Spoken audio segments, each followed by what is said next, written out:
கர்த்தருக்கு ஸ்தோத்திரம். கர்த்தராகிய இயேசு கிறிஸ்துவின் இன்ப நாமத்தில் இனிய வாழ்த்துக்கள். இன்றைய தியானத்திற்காக ஜெபித்த பொழுது தேவன் தந்த வசனம் எபிரேயருக்கு எழுதின நிருபம் 9ஆம் அதிகாரம் 22ஆம் வசனம்.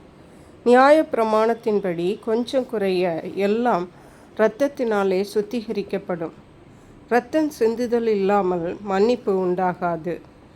நம்முடைய கர்த்தராகிய இயேசு கிறிஸ்து அவருடைய இரத்தத்தை சிந்தி நமக்கு பாவ மன்னிப்பை உண்டு பண்ணினார். இந்த வசனம் சொல்லுகிறது, நியாய பிரமாணத்தின்படி கொஞ்சம் குறைய எல்லாம் இரத்தத்தினாலே சுத்திகரிக்கப்படும். பழைய பாட்டின் காலம் என்றால் இயேசு கிறிஸ்து இந்த உலகத்தில் வருவதற்கு முன்பதாக ஒரு மனிதன் பாவம் செய்தால் அவனுடைய பாவத்தை இரத்தத்தினாலே அது நிவர்த்தியாக்கப்படும், மன்னிப்பு கிடைக்கும். அதற்காக பறவைகளையும் விலங்குகளையும் ஆடுகளையும் கொன்று, அவ்விதமாக விலங்குகளையும் கொண்டு அவைகளுடைய இரத்தத்தை பலிபீடத்தில் தேய்த்து பாவ மன்னிப்பை பெற்றார்கள். ஆகவே இரத்தம் சிந்துதல் இல்லாமல் மன்னிப்பு உண்டாகாது. மனுஷனுடைய பாவங்கள் மன்னிக்கிறதற்கு இரத்தம் தேவைப்பட்டது. அதற்காக தான் பிதாவாகிய தேவன் இயேசு கிறிஸ்துவை இந்த உலகத்திலே அனுப்பினார். யோவான் எழுதின சுவிசேஷம் 3ஆம் அதிகாரம் 16ஆம் வசனம் சொல்லுகிறது, தேவன் தம்முடைய ஒரே பேரான குமாரனை விசுவாசிக்கிறவன் எவனோ அவன் கெட்டுப்போகாமல் நித்திய ஜீவனை அடையும்படிக்கு அவரை தந்தருளி இவ்வளவாய் உலகத்தில் அன்பு கூர்ந்தார். ஹல்லேலூயா.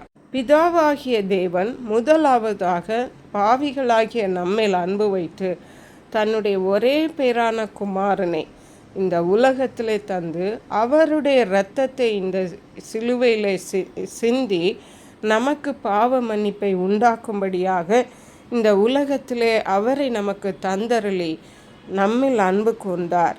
அவரை விசுவாசிக்கிறவன், இயேசு கிறிஸ்துவை விசுவாசிக்கிறவன், பிதாவின் ஒரே பேரான குமாரனாகிய இயேசு கிறிஸ்துவை விசுவாசிக்கிறவன் கெட்டு போகாமல் நித்திய ஜீவனை, பரலோகத்தை சுதந்திரிக்க முடியும். ஆகவே நம்முடைய தேவன் அவருடைய குமாரனுடைய இரத்தத்தினாலே நமக்கு பாவ நிவர்த்தி உண்டு பண்ணியிருக்கிறார். இதை நாம் ஏற்றுக்கொள்ளும்படியாக நாம் இயேசு கிறிஸ்துவை விசுவாசித்து அவரை சொந்த இரட்சகராக ஏற்றுக்கொள்ளும் பொழுது நாம் இந்த ரட்சிப்பை சுதந்திரித்து கொள்ளுகிறோம். அப்போஸ்தலர் நடபடிகள் 4ஆம் அதிகாரம் 12ஆம் வசனம் சொல்லுகிறது, அவராலே அன்றி வேறொருவராலும் ரட்சிப்பு இல்லை. நாம் ரட்சிக்கப்படும்படிக்கு வானத்தின் கீழெங்கும் மனுஷர்களுக்குள்ளே அவருடைய நாமமே அல்லாமல் வேறொரு நாமம் கட்டளையிடப்படவும் இல்லை என்றான். ஹல்லேலூயா. பிரியமான தேவனுடைய பிள்ளைகளே, இந்த உலகத்திலே எந்த மனுஷனுக்கும் பாவத்திலிருந்து விடுதலை கிடைக்க வேண்டுமென்றால் இயேசு கிறிஸ்துவின் இரத்தத்தினால் மட்டுமே முடியும். இயேசு கிறிஸ்துவை விசுவாசித்து அவருடைய இரத்தத்தினாலே தன்னுடைய பாவங்களை இயேசுவிடத்தில் அறிக்கை பண்ணி அவருடைய இரத்தத்தினாலே கழுகப்பட்டு மன்னிப்பை பெற்றுக்கொள்கிறவர்களை ரட்சிப்பை சுதந்திரித்து கொள்ள முடியும். வானத்தின் கீழெங்கும் இயேசு கிறிஸ்துவின் நாமத்தை தவிர வேறெந்த நாமத்திலும் ரட்சிப்பு இல்லை, பாவத்திற்கு விடுதலை இல்லை என்று இந்த வசனம் நமக்கு திட்டமும் தெளிவுமாக சொல்லுகிறது. ஹல்லேலூயா. ஆகவே இயேசு கிறிஸ்துவை உங்கள் சொந்த இரட்சகராக இன்னமும் ஏற்றுக்கொள்ளவில்லை என்றால் இன்றைக்கே இயேசு கிறிஸ்துவை உங்கள் சொந்த இரட்சகராக ஏற்றுக்கொள்ளுங்கள், ரட்சிப்பை பெற்றுக்கொள்ளுங்கள். ரோமர் எழுதின நிருபம் 5ஆம் அதிகாரம் 7ஆம் வசனம் சொல்லுகிறது, நீதிமானுக்காக ஒருவன் மரிக்கிறது அரிது, நல்லவனுக்காக ஒருவேளை ஒருவன் மரிக்க துணிவான். நாம் பாவிகளாய் இருக்கையில் கிறிஸ்து நமக்காக மரித்ததினாலே தேவன் நம்மேல் வைத்த தமது அன்பை விளங்க பண்ணுகிறார். ஹல்லேலூயா. நாம் பாவிகளாய் இருக்கும் பொழுது இயேசு நம்மேல் அன்பு வைத்து தன்னுடைய ஜீவனையும் தன்னுடைய இரத்தத்தையும் நமக்காக தந்தார்.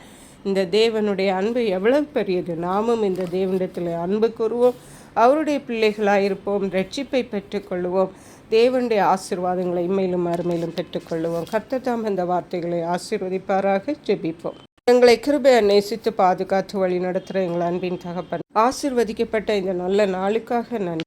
இந்த நாளில் எங்களுக்கு பாவ மன்னிப்பை தரும்படியாக, ரட்சிப்பை தரும்படியாக இயேசுப்பா நீங்கள் எங்களுக்காக இரத்தத்தை சிந்தியிருக்கீங்க.